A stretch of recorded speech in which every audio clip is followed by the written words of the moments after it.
As soon as you are working in a setting with more than one person, you need to think about communication. In a group setting, effective communication is important to ensure a shared understanding of tasks and responsibilities, make sure everyone is heard, and to head off conflict. This requires more than just small talk.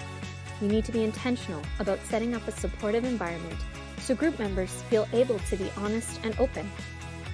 Some key things to keep in mind to ensure good communication within your group include being respectful at all times, listening before responding, not taking comments or criticism personally, and being open-minded and receptive to viewpoints different from your own.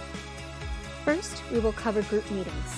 Many students working on group projects know it's important to meet, but these meetings can end up being unorganized and unfocused without an intentional approach to communication.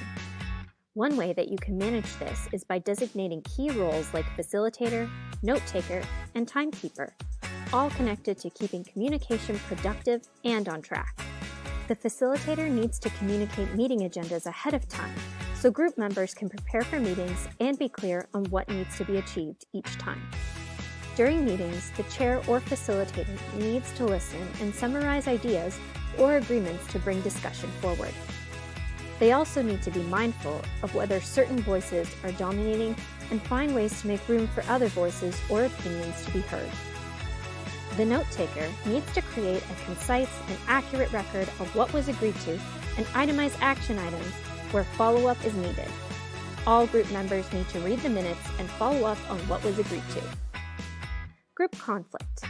This is something that many students feel anxious about, so it's completely normal if you feel the same. Quite often, disagreements that take place can actually be a good thing. As we mentioned in the Understanding the Team module, disagreement is a part of the group process. Don't be afraid of disagreement. It can sometimes lead to better ideas. It can also be a part of a process of growth as group members build their resilience and strategies to negotiate conflict. Sometimes, group members will have different points of view or even run into conflict around accountability or deadlines. If that happens, stay calm and respectful and address the action and not the person. Enlist the help of your professor or TA if the situation becomes difficult and the group cannot work through it alone.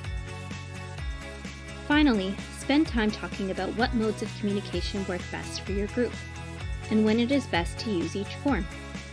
For example, it is better to use synchronous forms of communication where your group can engage in real time when you are in the earlier stages of group work and getting to know each other and deciding on group goals and processes.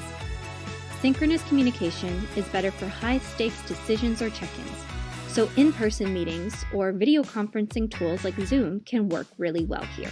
For smaller decisions or for working collaboratively on tasks, asynchronous forms of communication can work, like WhatsApp or text, and are useful when different group members are in different time zones.